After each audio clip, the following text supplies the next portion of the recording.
Hey everyone, welcome to my channel GS with Isha. So दोस्तों, मैंने आप लोगों को करवा दिया था कि बुद्धिज़्म में हमें क्या क्या पढ़ना है, क्या क्या नहीं। वो मैं कंप्लीट करवा चुकी हूँ। पूरा डिटेल डिस्कशन है। जिन लोगों ने नहीं देखा है प्लीज़ जाके देख लीजिए, क्योंकि वो हर एक एग्ज़ाम के पॉइंट ऑफ व्यू से इंपॉर्टेंट है। चाहे आप यूपीएससी का दे रहे हो, बीपीएससी का दे रहे हो, एसएससी का एग्ज़ाम दे रहे हो। मैंने उसमें स्टोरी की तरह आपको सारी चीज़ें बताई हैं। स्टोरी एक वो स्टोरी नहीं जो मतलब कहते हैं ना, सिर्फ एक कहानी की तरह नहीं। जो जो चीज़ें इंपॉर्टेंट है वो मैंने बोल बोल के बताई है, और खुद ही मैंने साथ साथ लिखा भी है। तो वीडियो भले ही लंबी बनी है, लेकिन आप लोगों को अच्छे से समझ में आएगी। और जो एग्ज़ाम के पॉइंट ऑफ व्यू से इंपॉर्टेंट है मैंने वही कराया है बस। तो आप बेशक से आप बाकी पुराने एग्जाम्स उठा के देख लेना, क्वेश्चन किस टाइप के आए हैं, सब कुछ यही चीज़ें हैं, इससे अलग कुछ भी नहीं है। उसी तरीके से आज मैं जैनिज़्म भी कराऊंगी। ये भी उतनी ही वीडियो लंबी जाएगी, क्योंकि मेरे पास खुद का कंटेंट बहुत ज़्यादा है पढ़ाने के लिए। मेरे खुद के नोट्स काफ़ी हैं, तो मुझे नहीं समझ आ रहा है मैं क्या क्या पढ़ाऊँ। स्टिल मैं कोशिश करूँगी कि मैं जो भी मेरे पास है मटेरियल पढ़ाने के लिए, मेरे खुद के नोट्स हैं, उनको मैं अच्छे से कवर करा दूँ यहाँ पे। उसके लिए बस आपको बने रहना है और ट्रस्ट रखना है कि कुछ भी एक्स्ट्रा नहीं आएगा इससे बाहर। ठीक है, हम स्टार्ट करेंगे, पर उससे पहले आपको मेरा चैनल सब्सक्राइब करना है, ताकि आने वाली अगर आपको कोई भी दिक्कत लग रही है ना कि हाँ ये चीज़ नहीं समझ आ रही है, हिंदी इंग्लिश मीडियम, क्योंकि मेरी पूरी कोशिश है, मैं हिंदी में भी पढ़ा रही हूँ, इंग्लिश में भी पढ़ा रही हूँ। इसलिए मैं कोई एक अलग से कंटेंट नहीं ला रही कि रिटर्न लेकर आऊँ मैं पीपीटी बना के कि इंग्लिश में बना दिया, हिंदी में समझा दिया। मैं लिख भी रही हूँ, मैं बोल भी रही हूँ, तो मुझे नहीं लगता कि दिक्कत आनी चाहिए। ठीक है, मैं पॉइंट वाइज ही लिख रही हूँ, जो सबको ही लिखना है, चाहे वो हिंदी मीडियम हो या इंग्लिश मीडियम हो, दोनों के लिए ही बेस्ट है ये। चलिए स्टार्ट करते हैं देर किए बिना। सबसे पहले मैं बुद्धिज़्म की तरह ही पढ़ाऊंगी। पहले मैं एक मतलब मेरे पास 3 तरीके के नोट्स हैं। ठीक है, तो पहले मैं एक एक करके कंप्लीट करवाऊंगी, उसके बाद फिर मैं क्वेश्चंस बताऊंगी आपको किस तरीके के आते हैं, वन लाइनर जैसे मैंने लास्ट टाइम बताया था बुद्धिज़्म में। तो हम उस तरीके से इसको कंप्लीट करेंगे। आई नो थोड़ा फास्ट बोल रही हूँ, चलो स्टार्ट करते हैं। तो हम जैनिज़्म की बात करें, हम सबको पता है कि इसमें महावीर का नाम बहुत ज़्यादा फेमस है। ठीक है, लेकिन महावीर से पहले भी बहुत सारे जैनिज़्म में देखा जाए तो तीर्थंकर रहे गए हैं। सबसे पहले अगर हम बात करें कि जैनिज़्म में जो भी जैनिज़्म जिन्होंने भी अपनाया था उनको क्या बोला गया था, तो फर्स्ट टर्म ही हमारे दिमाग में आता है कि उनको तीर्थंकर्स बोला गया था। ठीक है, लेकिन अब क्वेश्चन ये उठता है कि टोटल कितने तीर्थंकर्स थे, तो 24 तीर्थंकर्स थे। ये हम सबको ही पता है, सारे के सारे ये सभी जो है इन्हें कहा गया है कि ये सब क्षत्रिय थे। ठीक है, तो ये 24 के 24 क्षत्रिय थे।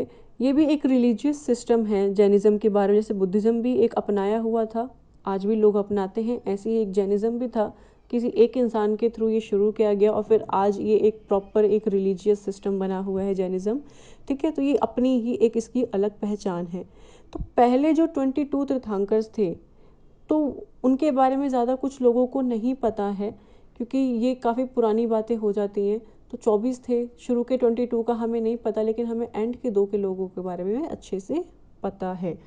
तो अगर हम बात करें कि जो 23rd तीर्थंकर थे, यानी कि 23rd रैंक जिनकी थी, वो कौन थे, उनका नाम क्या था, तो उनका नाम था पार्श्वनाथ। क्या नाम था?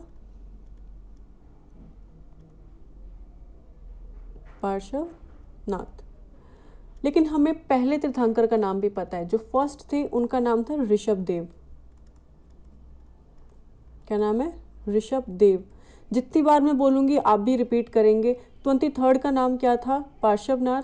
वहीं अगर हम 24th की बात करें तो महावीर, जिनके बारे में हम सबको पता है, जिनके बारे में हमें सबसे ज़्यादा पढ़ना है। हो गया। तो पार्श्वनाथ जो थे, ये कम से कम भी 250 साल इन्होंने अपनी लाइफ जिए थे ये, बिफोर वर्धमान महावीर। महावीर को हम वर्धमान महावीर भी कहते हैं, तो ये आपको ध्यान रखना है।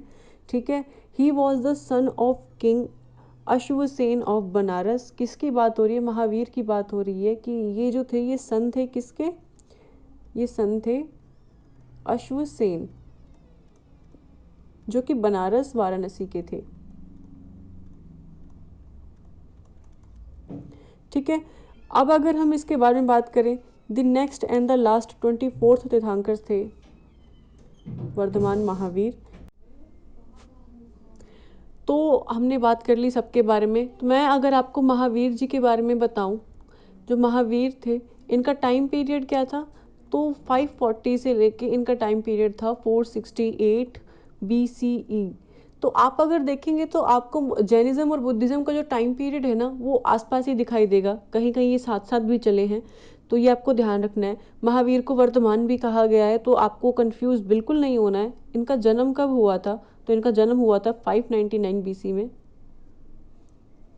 Eight कुंदनग्राम, Kundagram near Vaishali. कहाँ? बिहार। तो आपको इन सब के बारे में, जैसे देखिए मैंने जैनिज्म में भी पढ़ाया था कि इनका जन्म, इनके बारे में क्या क्या इनकी जो चीज़ें इंपॉर्टेंट है उन सब चीज़ों के बारे में, तो आपको ये ध्यान में रखना है। हमने इनकी जन्म के बारे में बात कर ली है, तो अब हम इनके बारे में और भी नॉलेज लेंगे। तो यहाँ ही मैं नीचे ही स्टार्ट कर रही हूँ बताना आप लोगों को। तो अब पता कर लिया इनके फादर का नाम क्या था।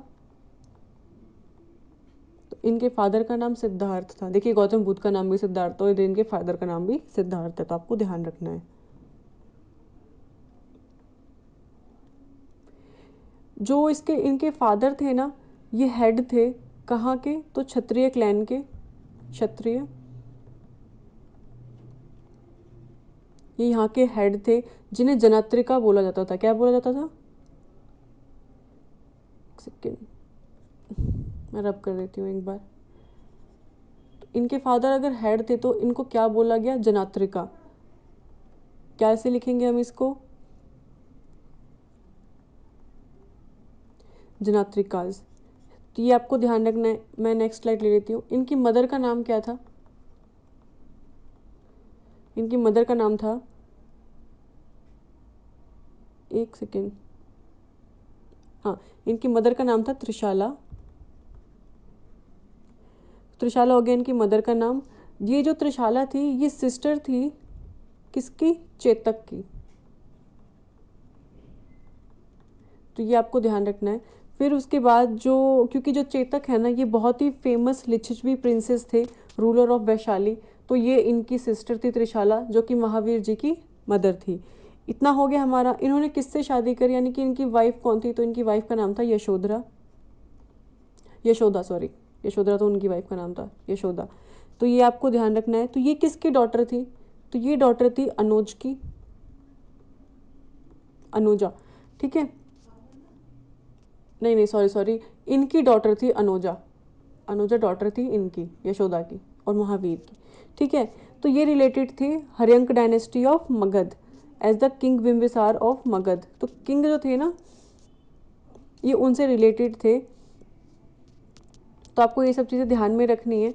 फिर अगर हम बात करें कि क्या कहते हैं, तो इनके पेरेंट्स की डेथ होने के बाद ये भी एक तरीके से बन गए थे, मतलब संन्यास में चले गए थे एट द एज ऑफ 30। 30 साल की उम्र में इन्होंने भी संन्यास ले लिया था इनके पेरेंट्स की डेथ के बाद। तो फिर ये भी अपने उसमें चले गए थे और इन्होंने अपना घर त्याग कर दिया था, ठीक है। तो इन्होंने जो है क्या अटेन, जैसे महावीर ने अटेन किया था एनलाइटमेंट, तो ऐसी महावीर ने भी क्या अटेन किया था? ही का मतलब है महावीर। ही अटेन्ड कैवल्य, जैनिज्म में इसको कैवल्य बोलते हैं, जिसे हम बोलते हैं परफेक्ट नॉलेज।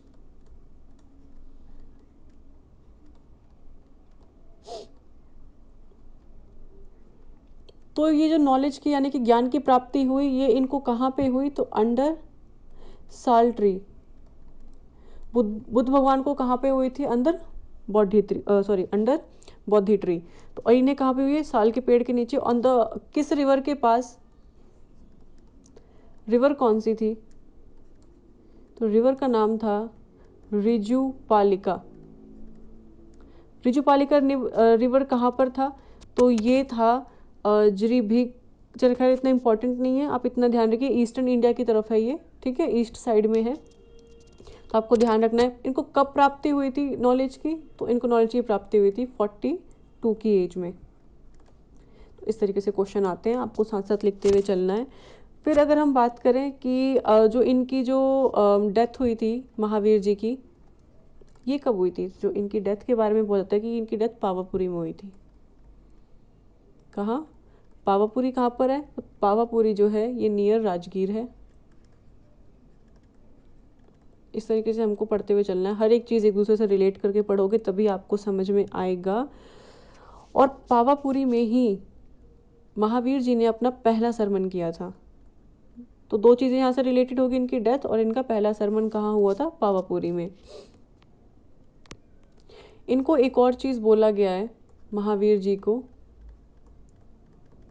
जो महावीर जी हैं इन्हें हेड बोला गया है, हेड ऑफ सेक्ट, जिसे हम बोलते हैं, जितने भी सेक्ट्स होते हैं ना, मैंने बताया महावीर के भी और बुद्धिज़्म के भी सेक्ट्स हुआ करते, तो इनको बोला गया है, ये हेड बने थे सारे सेक्ट्स के, जो भी इनके लिटरेचर में जो सेक्ट्स थे, जिसे कहा गया है नीर ग्रंथाज, नीर ग्रंथाज, ठीक है, free from fetters, who later came to be known as जिन्ना।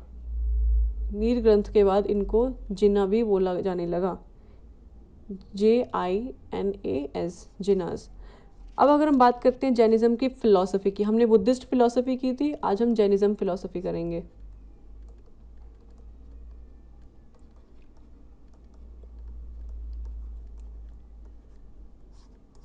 इस तरीके से हेडलाइन बना लेना आप लोग भी। तो जैनिज्म फिलॉसफी में क्या क्या था, ये चीज़ें हमें पता होनी चाहिए। मैं थोड़ा और डिटेल में आपको बता देती हूँ। अगर हम देखें जैनिज्म मैंने कहाँ से शुरू किया था, जस्ट वेट।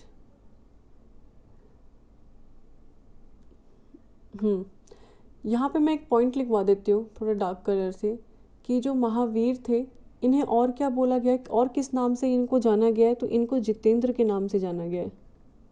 आपसे पूछ लिया जाएगा कि जितेंद्र जो नाम है ये किससे रिलेटेड है, या किसका नाम था, तो वही करेंगे, आपको ऋषभनाथ, पार्श्वनाथ और महावीर जी के नाम ले देंगे कि ये किसका नाम है, तो ये जितेंद्र नाम जो है ये वर्धमान महावीर का नाम था। तो इन्हें इसलिए क्यों जितेंद्र बोला गया, जितेंद्र इन्हें इसलिए कहा गया क्योंकि ये थे जिन्होंने अपनी अंदर की जो डिज़ायर थी उस पर काबू कर लिया था, ठीक है, तो इसलिए इनको जितेंद्र नाम दिया गया था। मतलब हमारे अंदर काफ़ी सारी इच्छाएं उठती है ना कि हमें ये भी करना है, वो भी करना है, तो इनका मानना था कि अगर आप अपने लोभ लालच, ठीक है, इस पर कंट्रोल कर लोगे तो आप जो हैं अपने आप को प्रॉपर तरीके से सही बना सकते हो। आपको अपने ऊपर कंट्रोल होना चाहिए, अपने डिज़ायर्स पे कंट्रोल होना चाहिए, ये इनका मानना था। फिर अगर हम बात करें तो मैंने आपको बताया था कि बुद्धिज़्म जो है वो मिडिल पाथ पे बिलीव करता था, लेकिन जो जैनिज़्म है ये मिडिल पाथ पे बिलीव ना करके ये तपस्या पे बिलीव करता था। तो आपको ये ध्यान रखना है, ठीक है। तो ये हमेशा तपस्या के बारे में बात कहते थे कि आपको तपस्या करनी है, त्याग करना है, इस चीज़ पे ये बिलीव करते थे जैनिज़्म जो है। इसलिए इनका और बुद्धिज़्म का जो सोच थी थोड़ी बहुत वो यहाँ डिफरेंट हो जाती थी।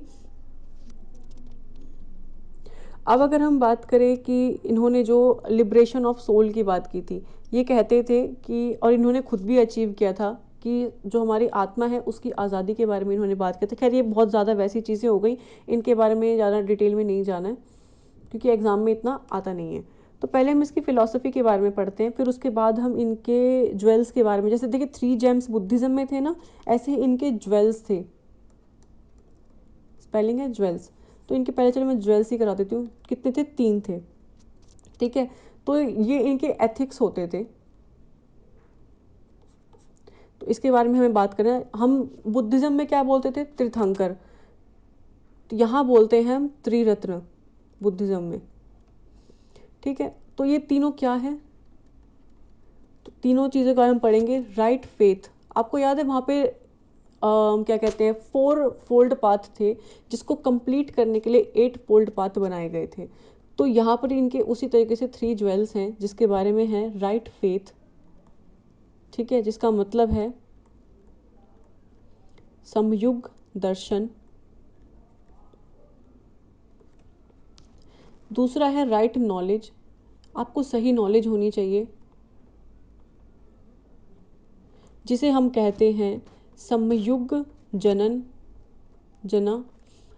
तीसरा आता है राइट कंडक्ट, आपको उस चीज़ को कंडक्ट करना आना चाहिए, जिसका नाम है समयुग चरित्र, तो ये आपको पता होना चाहिए। अब इसके बारे में अगर हम बात करें तो नेक्स्ट हम देखते हैं पॉइंट क्या, आप यहाँ पे पॉइंट बना लीजिएगा, ये दूसरा पॉइंट है। इनकी काउंसिल 2 हुई थी, जैसे बुद्धिज़्म में 4 काउंसिल हुई थी ना, ऐसे ही इनकी 2 काउंसिल हुई थी। तो काउंसिल कौन सी है, उसका प्लेस, उनकी अचीवमेंट और प्रेसिडेंटशिप। तो ये कौन कौन थे, अब हम इसके बारे में पढ़ेंगे। फर्स्ट काउंसिल की बात करें तो ये हुई थी पाटलिपुत्र में।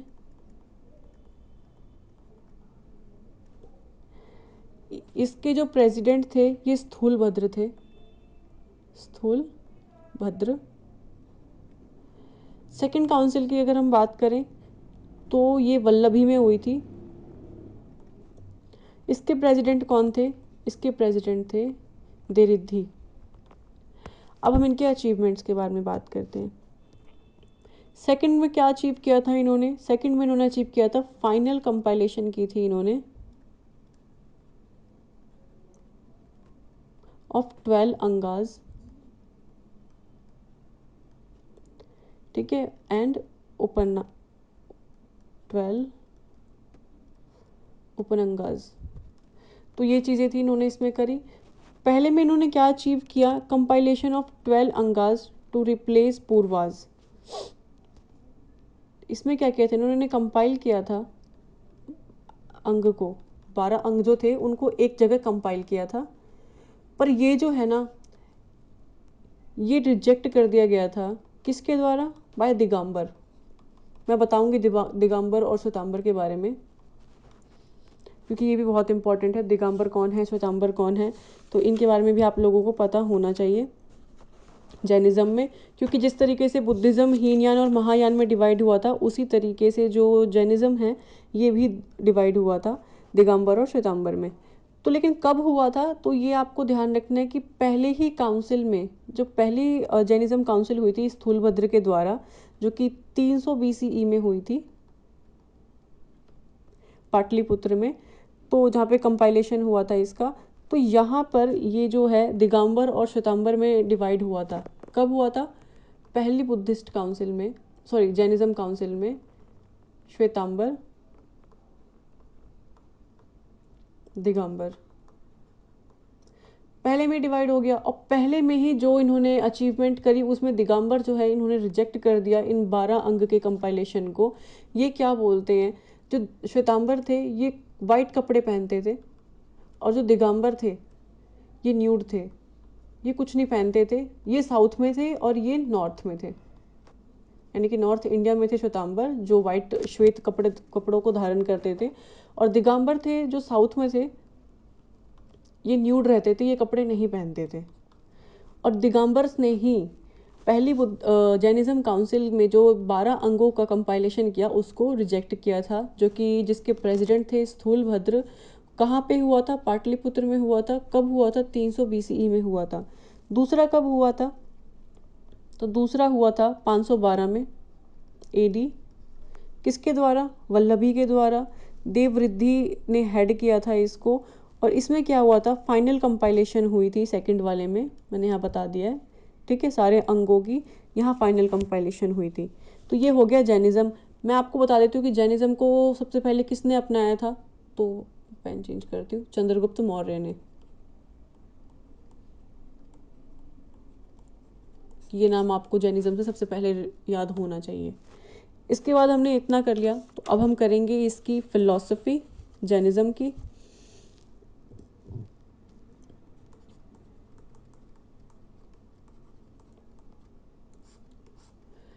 फिलॉसफी की बात करें तो जो महावीर थे इन्होंने अपना पहला सरमन डिलीवर किया था ऑन द माउंट। मैं लिख देती हूँ आपको, महावीर का first sermon on the mount Vipulachala. ये एग्ज़ाम के पॉइंट ऑफ व्यू से बहुत इंपॉर्टेंट है। फिर अगर हम बात करें, इन्होंने जो है 11 गंधार्स यानी इंटरप्टर्स थे इनके पास। ही हैड 11, इंग्लिश वाले नोट कर लेंगे, ही हैड 11 गंधार्स, ठीक है। वो क्या थे, उनका क्या नाम था, इतना ज़्यादा नहीं एग्जाम में पूछा जाएगा। आपको बस ये ध्यान रखना है कि ये सारे के सारे जो गंधार्स थे ये वहीं के, कहाँ के इनहेबिटेंट्स थे, यानी कि कहाँ के रहने वाले थे, तो बिहार के थे। कितने थे, 11 गंधार्स थे, ये आप नोट कर लेना। और ये सारे के सारे बिहार से थे। पर बिहार के डिफरेंट डिफरेंट प्लेसेस से, उस टाइम के बिहार के हिसाब से, ठीक है। तो नेक्स्ट हम देखें कि Mahavir had close relation with Bimbisara. किसका नाम जुड़ा? बिम्बिसार। किससे? महावीर से। इनके क्या थे? क्लोज रिलेशन थे।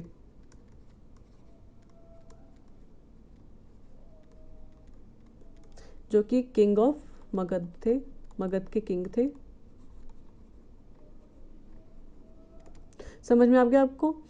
फिर अगर हम बात करें तो इतना हमने कर लिया फिलॉसफी, खैर कुछ ज़्यादा नहीं थी, बस ये नॉलेज थी इनके बारे में थोड़ी बहुत, उतना डीप नहीं जितना बुद्धिज़्म में डीपली पढ़ाया गया था, उतना डीप इसमें नहीं है। इनके 5 प्रिंसिपल्स काफ़ी इम्पॉर्टेंट हैं। 5 प्रिंसिपल्स, इसको अगर हम पढ़ें तो ये 5 प्रिंसिपल्स क्या थे? पहला था नॉन वायलेंस, अहिंसा।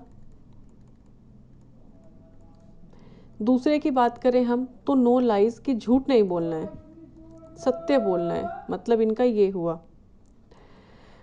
थर्ड की बात करें तो non attachment to temporal possession, किसी से हमारा वो नहीं होना चाहिए अटैचमेंट, ठीक है, परमानेंट नहीं होना चाहिए किसी के साथ भी, उसे जैसे हम कहते हैं ना मोह माया हमारी किसी के साथ नहीं होनी चाहिए, उस टाइप की चीज़ है ये। इसे हम क्या बोलते हैं? अपारिग्रह। फोर्थ की बात करें तो नॉन स्टीलिंग, यानी कि हमें चोरी नहीं करनी है, इसे हम क्या बोलते हैं? अस्तिया। फिफ्थ की अगर हम बात करें, पांचवा प्रिंसिपल क्या है, तो इसे हम बोलते हैं सेलिवेसी, ब्रह्मचर्य। समझ रहे हैं आप? मतलब आपको ब्रह्मचर्य को आप हिंदी में यही वर्ड हम समझ सकते हैं, ब्रह्मचर्य। ब्रह्मचर्य में बिलीव करते थे, यानी कि सेलिबेसी, आपको शादी वादी नहीं करनी है, आपको परिवार नहीं बसाना। ये 5 प्रिंसिपल्स थे जैनिज्म के, यानी कि जैन मॉन्क्स के, ठीक है। ये हो गया, हमने इतना कर लिया, इनके 5 प्रिंसिपल्स कर लिए। तो जो इनका लास्ट प्रिंसिपल्स था सेलिबेसी यानी ब्रह्मचर्य वाला, तो ये एक लौता है जो महावीर जी ने ऐड किया था, महावीरा एडिड दिस, ठीक है। अनदर 4 जो थे वो पहले से उनकी टीचिंग के प्रोसीजर में चलते आ रहे थे, तो ये इतना इम्पॉर्टेंट था। टीचिंग की अगर हम इनकी बात करें तो 5 प्रिंसिपल्स थे इनके, और जो सारे मॉन्क्स थे उसको स्ट्रिक्ट, बहुत ही ज़्यादा स्ट्रिक्टली फॉलो करते थे और बहुत ज़रूरी भी था। तो जो इनकी टीचिंग्स के 5 प्रिंसिपल्स हैं, इन्हें क्या बोला गया है? महाव्रताज, ठीक है। और इतना करने के बाद हम इनके 3 जेम्स के बारे में भी बात कर चुके हैं। मैं आपको दिखा देती हूँ इनके जेम्स, ये रे, सम्यक दर्शन या सम्यक जनन भी बोलते हैं, इसको हम कर्मा बोल देते हैं, बात वहीं आ जाती है, घूम फिर के चीज़ें वही हैं, ठीक है। इनके अब लिटरेचर के बारे में बात करेंगे, हमने बुद्धिस्ट लिटरेचर की बात करी, तो अब हम जैनिज्म लिटरेचर के बारे में बात करेंगे। जैन लिटरेचर,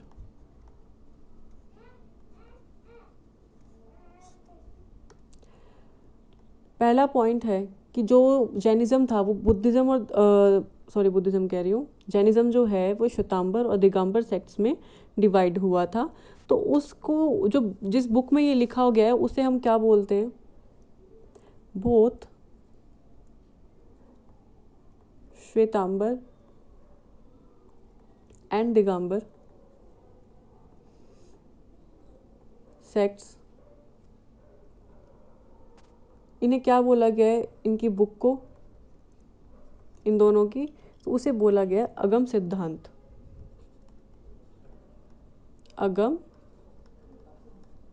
सिद्धांत। नोट कर लेना है आप लोगों को भी ये सारी चीज़ें।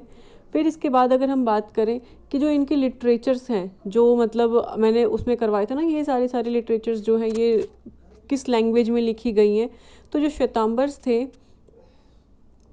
वो किस में लिखते थे? तो ये प्राकृत लैंग्वेज में लिखते थे। तो इसे हम क्या बोलते थे? श्वेतांबर्स की लिखी हुई जो, ये आपको एक चीज़ ध्यान रखना है कि जो बुद्धिज़्म है वो पाली लैंग्वेज में लिखते थे और जैनिज्म जो है प्राकृत में लिखते थे मोस्टली टाइम, ठीक है। लेकिन जो श्वेतांबर्स प्राकृत लैंग्वेज में लिखते थे उसे हम क्या बोलते थे? उसे हम बोलते थे अरसा और अर्ध, तो ये बोलते थे। अब अगर हम बात करें तो इनके लिटरेचर में क्या क्या आते हैं, तो पहला पॉइंट हम देखें 12 अंग थे जिनके बारे में मैंने बताया था। दूसरा पॉइंट था कि 12 उप अंग थे, उप अंगाज। तीसरा पॉइंट अगर हम देखें तो 10 प्राकिरनाज थे। फोर्थ पॉइंट की बात करें तो 6 छेदास दस्तूर तुरा। फिफ्थ की अगर हम बात करें तो 4 मूला सूत्र। और सिक्स्थ पॉइंट की अगर हम बात करें तो इसमें टेक्स्ट होते थे 4, मतलब मिसलेनियस टाइप, इन सबका एक मिसलेनियस होता था, यानी कि एक समरी मान सकते हैं आप, सारा कुछ एक ही उसमें। तो ये सारी चीज़ें इसमें थी। लिटरेचर के बारे में अगर हम और पढ़ें तो कल्प सूत्र नाम का था एक, क्या है, कल्प सूत्र,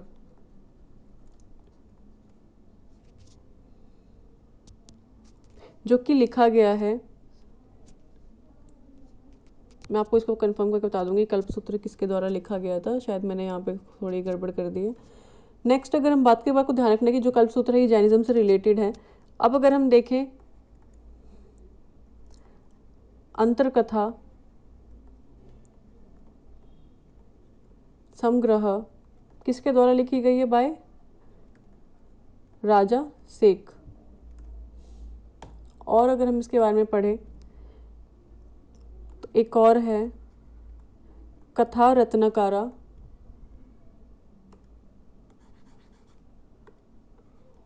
तोड़ के पढ़ेंगे हम, कथा, कथा के बाद हम लिखेंगे रत्न कारा। तो ये किसके द्वारा किया गया है, तो ये किया गया है हेम विजय के द्वारा।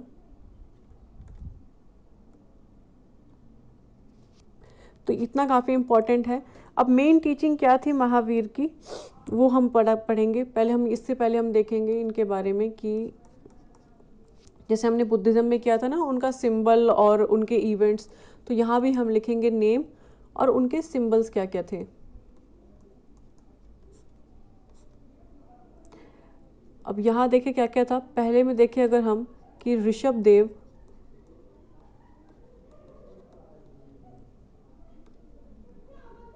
जो कि फर्स्ट तीर्थंकर्स थे,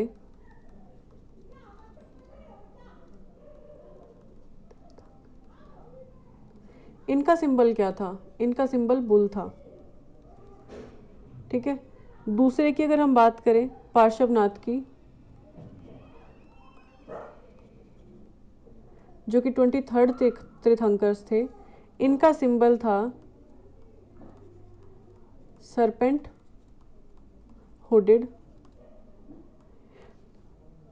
तीसरे की बात करें महावीर के बारे में, वर्धमान महावीर, जो कि 24th तीर्थंकर थे, इनका क्या सिंबल था, इनका सिंबल था लायन। और इन्हीं से क्वेश्चन ज़्यादा पूछा जाता है, या तो पहले से ज़्यादा पूछ लेंगे या लास्ट से पूछ लेंगे, पर इसको इग्नोर नहीं करना है क्योंकि 3 ही चीज़ें इन्हें याद कर लेंगे आप। कॉन्फ्रेंस मैंने आपको बुद्धिज़्म के, सॉरी, जैनिज़्म के करवा दिए हैं, अब इससे ज़्यादा कुछ इंपॉर्टेंट है नहीं। इसके बाद हम चाहेंगे तो मौर्यन के बारे में पढ़ लेंगे, लेकिन अभी मेरे खुद के जो नोट्स हैं मैं उसमें से करवा देती हूँ जैनिज़्म के बारे में। नेक्स्ट स्लाइड ले लेती हूँ। तो कुछ चीज़ें हैं मैं यहाँ लिख देती हूँ हेडलाइन बना के। कॉन्सेप्ट ऑफ गॉड, इनकी क्या राय थी इस बारे में।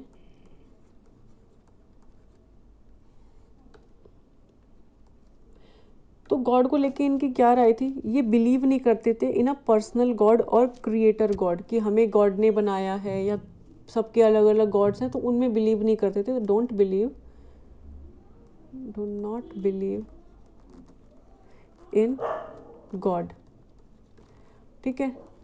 नेक्स्ट देखते हैं कि इनके हिसाब से जो है गॉड की जो डेफिनेशन थी वो क्या थी। जैन डेफिनेशन ऑफ गॉड, तो इनकी क्या डेफिनेशन थी, अब हमें ये पढ़ना है। ये कहते थे कि गॉड इज़ दैट सोल, यानी कि गॉड वो सोल है जो कम्प्लीटली रिमूव कर देता है सारे कर्मास को, यानी कि वो एक सोल है, एक आत्मा है जो कि हमारे जो कर्म है उसको कम्प्लीटली रिमूव कर देता है, completely remove all the karmas.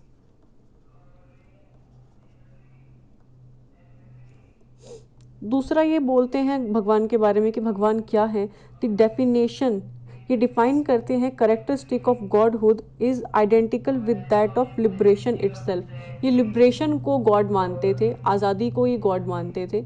आप इतना समझ लीजिए। मैं इंग्लिश में बोलती हूँ ताकि इंग्लिश वालों को भी प्रॉब्लम ना हो। To attain liberation is to attain godhood. अगर आपके पास लिबरेशन है, आपके पास आज़ादी है, जो आप चाहते हैं वो कर पा रहे हैं, तो इसका मतलब आपने गॉड को भी अटेन कर लिया है। अगर आप आज़ाद हो गए, यानी कि ये इनका मानना है कि लोभ लालच से आप ऊपर आ गए हैं, आपकी कोई निजी ऐसी कोई लालच नहीं है आपके अंदर, तो आप ऑलमोस्ट गॉड तक पहुंच चुके हैं। इनका मानना ये था। एक टर्म था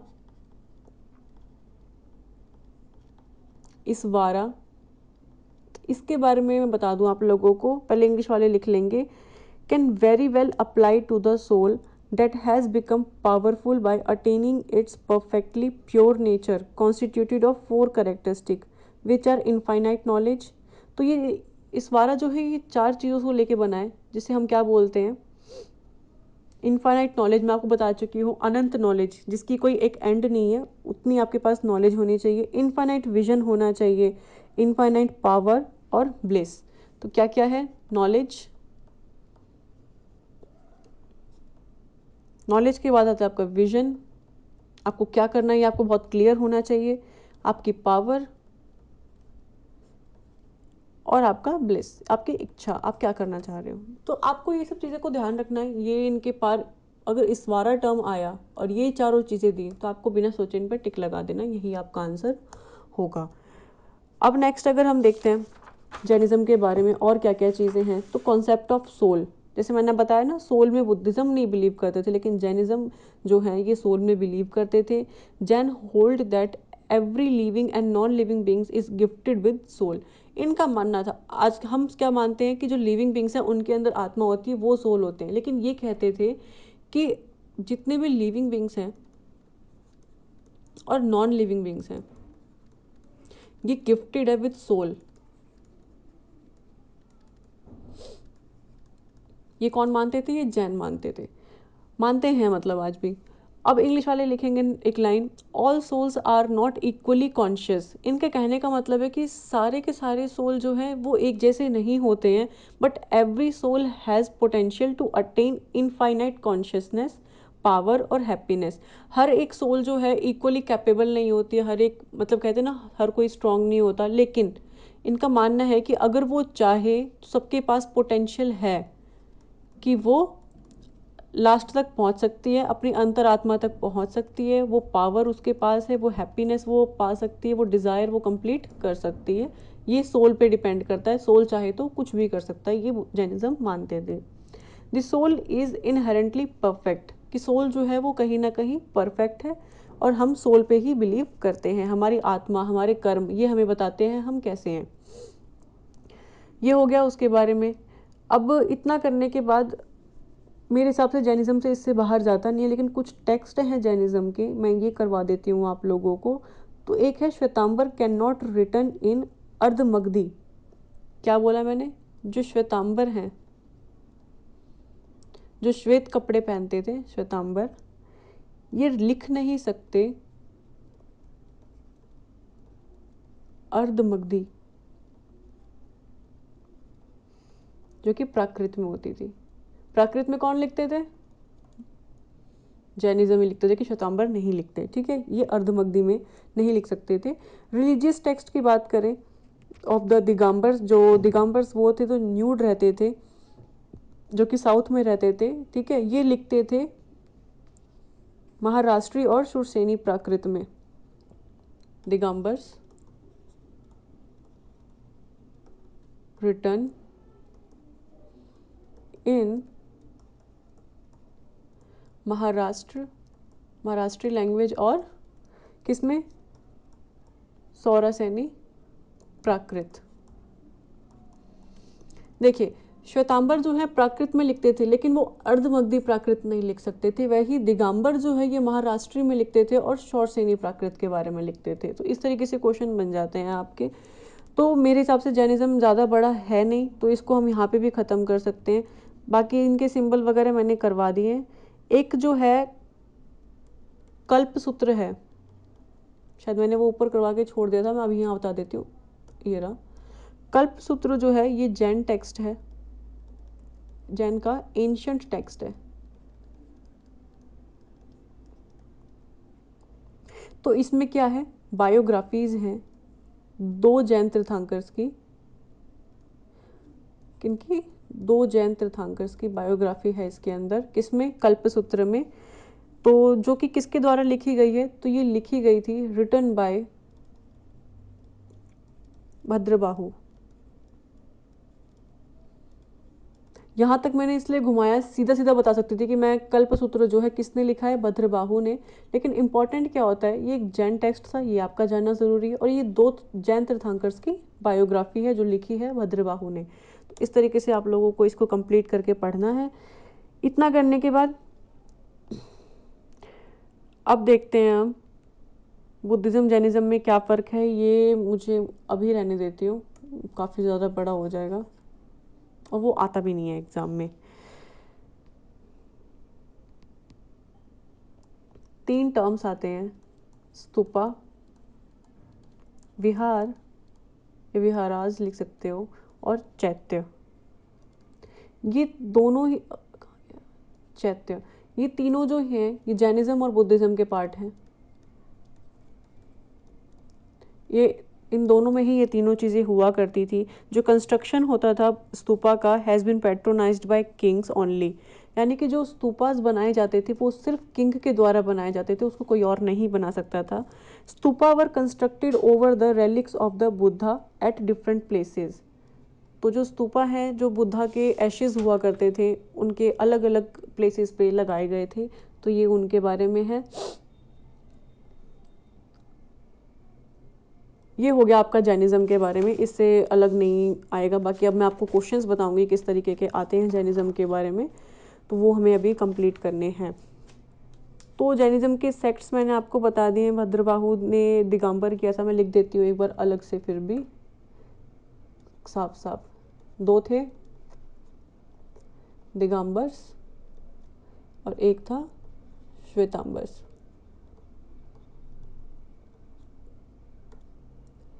ये न्यूड रहते थे, सॉरी हाँ, ये न्यूड रहते थे और ये साउथ इंडिया में थे। ये वाइट क्लोथ्स पहनते थे, सिर्फ वाइट, और ये नॉर्थ इंडिया के थे। डन। अब अगर हम दिगंबर्स के बारे में बात करें, तो दिगंबर्स जो थे ये फॉलोवर्स थे किसके, यानी कि दिगंबर्स के बारे में किसने बात की थी कि हम दिगंबर्स हैं जब डिवाइड हुआ ये, तो ये फॉलोवर्स थे दिगंबर्स जो न्यूड रहते थे किसके, भद्रबाहु के, जिसके चंद्रगुप्त भी फॉलोवर्स थे। चंद्रगुप्त मौर्य की बात कर रही हूँ मैं। श्वेतांबर्स की हम बात करें तो ये वाइट कपड़े पहनते थे और ये फॉलोवर थे श्वेतांबर्स स्थूलभद्र के।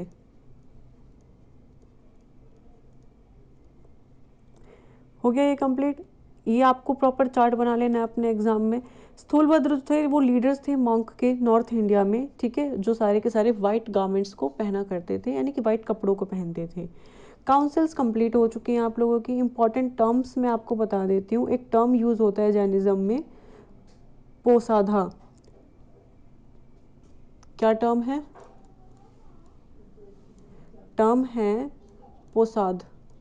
जो कि ये टर्म है, ये एक फास्टिंग था, यानी कि व्रत रखना था।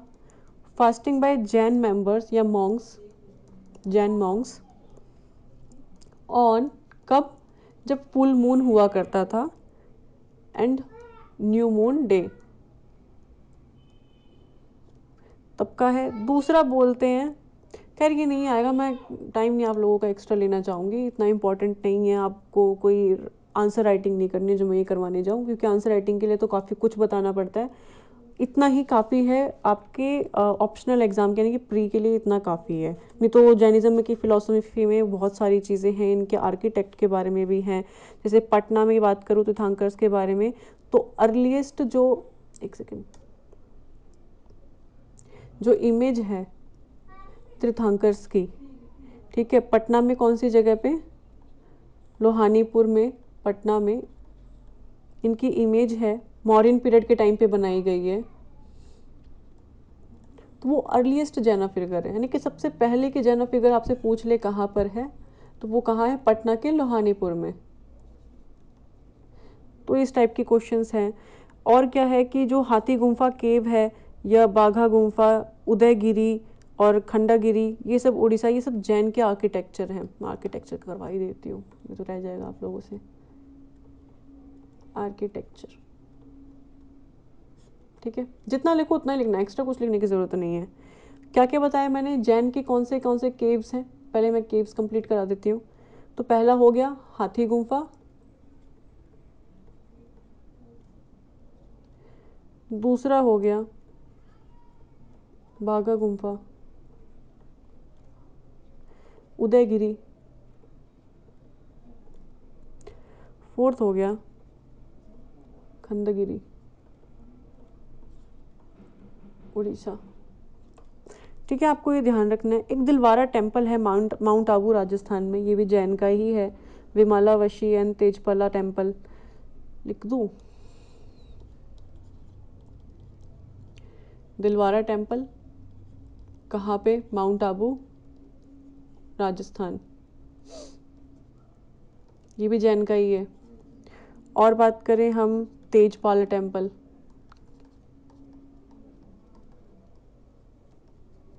ये भी जैन आर्किटेक्चर के बारे में बताता है हमें। गिरनार एंड पालीतल टेम्पल जो कि गुजरात में है। चलो मैं बिहार का बता देती हूँ, पावापुरी एंड राजगृह टेम्पल, ये भी जैन आर्किटेक्चर हमें बताता है बिहार में। ठीक है, स्टैचू ऑफ गोमतेश्वरा और बाहुबली एट श्रवणबेल गोला एट मैसूर, स्टैचू है ऑफ गोमतेश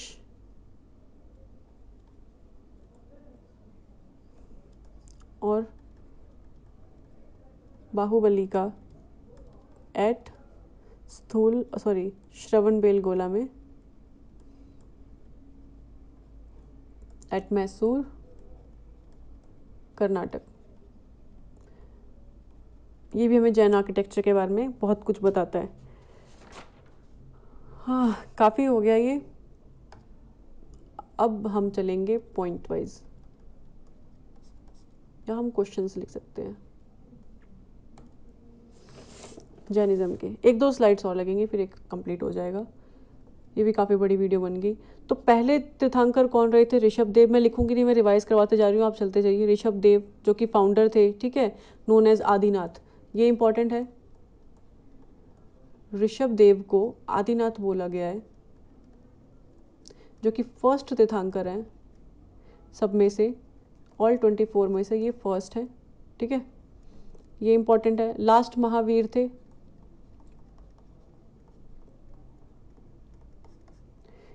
रियल फाउंडर बोला जाता है महावीर को। रियल फाउंडर आए तो महावीर, अगर फाउंडर आए तो ऋषभ देव। ये हो गया हमारा। 23rd तीर्थंकर के बारे में भी हम थोड़ा बहुत देख लेते हैं। कौन थे, पार्श्वनाथ, बॉर्न इन वाराणसी।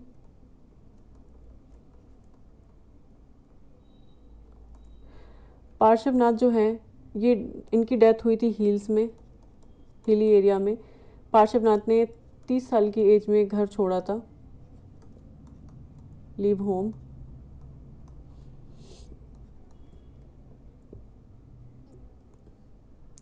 अच्छा, एक टर्म है, मैं हिंदी में लिखती हूँ, वीतराग। ये कब बोला जाता है, ये तब बोला जाता है जब कोई इंसान अपना घर को छोड़ देता है, यानी कि अपना घर छोड़ के निकलता है, जब वो अपने आप को कॉन्कर कर लेता है, अपने ऊपर कंट्रोल कर लेता है, तो उसे हम क्या बोलते हैं, वीतराग। इंग्लिश वाले लिखेंगे what is called in Jainism when a person conquered himself, तो उसे हम क्या बोलते हैं, वीतराग। अब हम लिखते हैं नेक्स्ट की हिस्टोरिकल डिटेल बतानी है हमें of how many tirthankaras of Jainism are not available. इतिहास में कितने तीर्थंकर्स के बारे में हमारे पास जो है कोई सबूत नहीं है। तो 22 तीर्थंकर्स के बारे में हमें कुछ नहीं पता, कोई रिटन एविडेंस उनके बारे में हमें नहीं मिलता है। Historical detail of 2 tirthankaras are available. किन के बारे में हमारे पास हैं, जो 2 हैं उनके बारे में हमें पता है। पहला है पार्श्वनाथ और महावीर। इन दोनों के बारे में हमें पता है चीज़ें। On which mountain did Parshvanath attain enlightenment, तो जो पार्श्वनाथ है इनको जो एनलाइटमेंट है, ज्ञान की प्राप्ति कहाँ हुई थी, तो इनको ज्ञान की प्राप्ति जो है ये हुई थी किस माउंटेन में, उस माउंटेन का नाम था सेमड़, सेमड़ या सेमेड़ ऐसी कुछ इसकी प्रोनाउंसिएशन होती है। अब अगर हम देखें, Mahavir was born in Kundangram, Mahavir जो है इनका जन्म हुआ था इन कुंदनग्राम में, वैशाली। ठीक है, अब नेक्स्ट देखते हैं हम लोग कि जो महावीर थी ये किस डायनेस्टी से थे, तो इनकी जो डायनेस्टी क्या थी, तो इनकी डायनेस्टी इक्ष्वाकु, ICH वाकु, इक्ष्वाकु डायनेस्टी से ये बिलोंग करते थे महावीर जी। अब अगर हम बात करें इनके फादर के बारे में, तो फादर जो थे इनके रिलेटेड थे क्षत्रिय क्लैन से, जो फादर थे इनके वो क्षत्रिय क्लैन से बिलोंग करते थे, लेकिन ये इक्ष्वाकु डायनेस्टी के थे। ठीक है, ये आपको ध्यान रखना है। वाइफ ऑफ महावीर स्वामी का नाम यशोदा मैं करवा चुकी हूँ। इनकी डॉटर थी अनुजा या प्रियादर्शन आप बोल सकते हैं, इनकी डॉटर का नाम है, डॉटर अनुजा, और क्या नाम था इनका, इन्हीं का प्रियादर्शना। सन इन लॉ था इनका Jamali.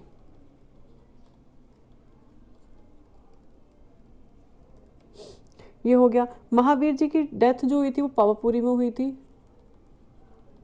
Died in Pawapuri at 72 years, मतलब एज थी इनकी। ये हो गया। After how many months did Mahavir Swami give up clothes after living home, घर छोड़ने के बाद उन्होंने जो है कपड़ों का त्याग कब कितने टाइम बाद किया था, तो 13 महीने बाद। ठीक है, 13 मंथ्स बाद इन्होंने कपड़ों का भी त्याग कर दिया था, अंडर अशोक ट्री। ये ध्यान रखना है आपको, किस पेड़ के नीचे, अशोक ट्री के नीचे इन्होंने अपने क्लोथ्स को रिमूव कर दिया था आफ्टर 13 मंथ्स लिविंग होम। ये आपको ध्यान रखना है। जैन ग्रंथ कौन से हैं, अगर हम जैन ग्रंथ की बात करें तो ये है अचरंग सूत्र। देखिए सारे सूत्र वाले बुद्धिज्म में नहीं आएंगे, अचरंग सूत्र जो है ये भी जैनिज्म है। अगर हम बात करें कि जो महावीर थे इन्होंने घर छोड़ने के 13 महीने बाद जो वस्त्र इन्होंने त्याग दिए थे, तो इन्होंने किस पेड़ के नीचे, अंडर अशोक ट्री। और अशोक ट्री किसके पास है, नियर रिवर कौन सी होगी यहाँ पे, अगर पूछ ले किस रिवर के पास, तो रिवर का नाम था स्वर्ण वालुका रिवर, स्वर्ण वालुका रिवर के पास इन्होंने अपने कपड़े त्यागे थे। नेक्स्ट हम देखें, which river did Mahavir attain enlightenment, यानी कि किस रिवर के पास इनको ज्ञान की प्राप्ति हुई थी, महावीर को एनलाइटनमेंट जो है नियर रिवर रिजुपालिका, रिजुपालिका अंडर साल ट्री, यहाँ मैंने पेड़ भी लिख दिया। ठीक है, साल ट्री। चलिए 2 स्लाइड्स और लग जाएंगी मैक्स टू मैक्स, तो ये हम आज कंप्लीट ही करके उठेंगे चाहे कितना ही टाइम लग जाए। फर्स्ट डेसिपल की बात करें महावीर की, तो जमाली थे, इनके पहले भक्त बोल सकते हैं हम। First disciple of Mahavir was Jamali, जो इनके one and only son in law थे। नेक्स्ट हम देखेंगे, Mahavir gave his first sermon in Rajgir, first sermon in Rajgir.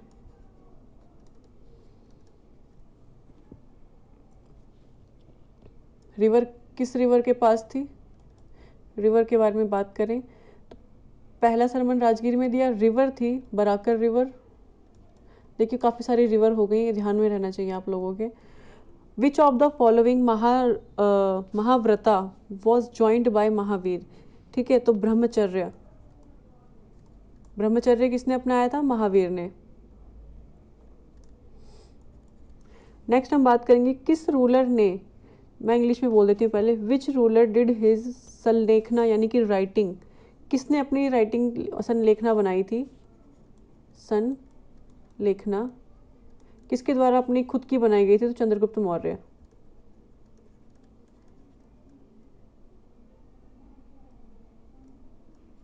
Chandragupta Maurya. Which religion has given the principle of Syadvada और अनेकतावाद? क्या वर्ड टर्म यूज़ किया मैंने?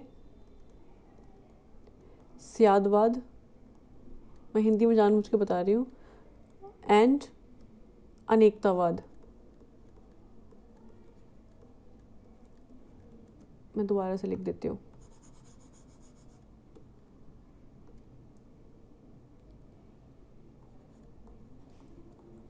स्यादवाद और अनेकतावाद।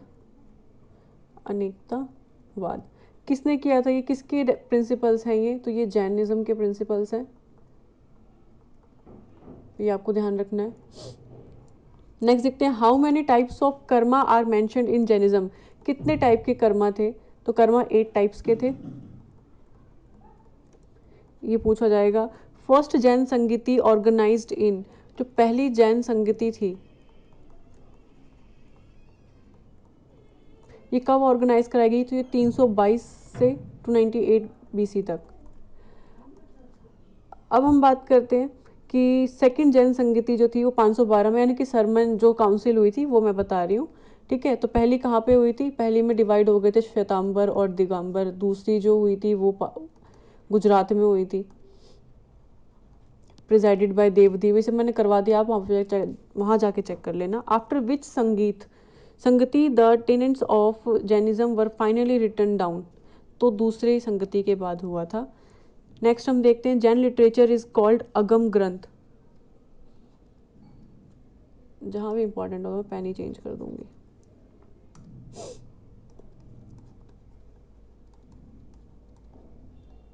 जैन लिटरेचर को क्या बोला गया है? अगम ग्रंथ।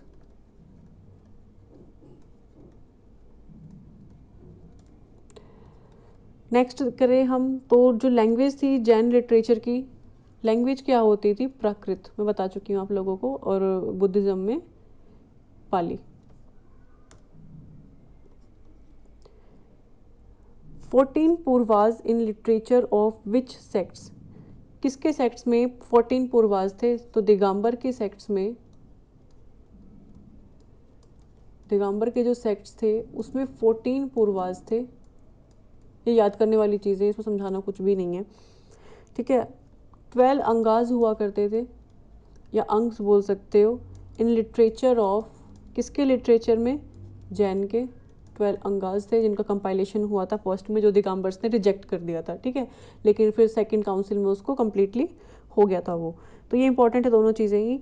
अचरंग सूत्र जो है ये भी जैनिज्म का लिटरेचर है, मैं करवा चुकी, फिर से लिख दे रही हूँ। अचरंग सूत्र जैनिज्म का लिटरेचर हो गया ये भी।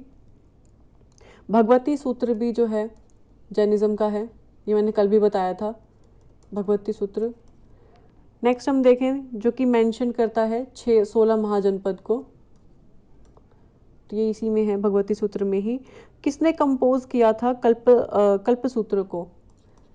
ये भी मैंने कल करवाया था, इसी में। या फिर कल्प सूत्र जो है कंपोज्ड बाय भद्रबाहु।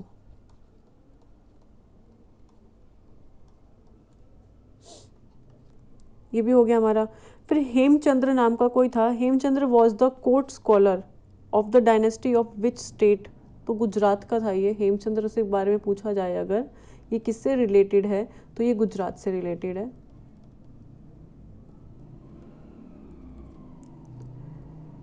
अब हम बात करें, जो फाउंडर था आजीवक सेक्ट का, उसका क्या नाम था? फाउंडर ऑफ, ये बहुत इंपॉर्टेंट है, फाउंडर ऑफ आजीवक सेक्ट कौन है? तो ये है मकाली गोसाल।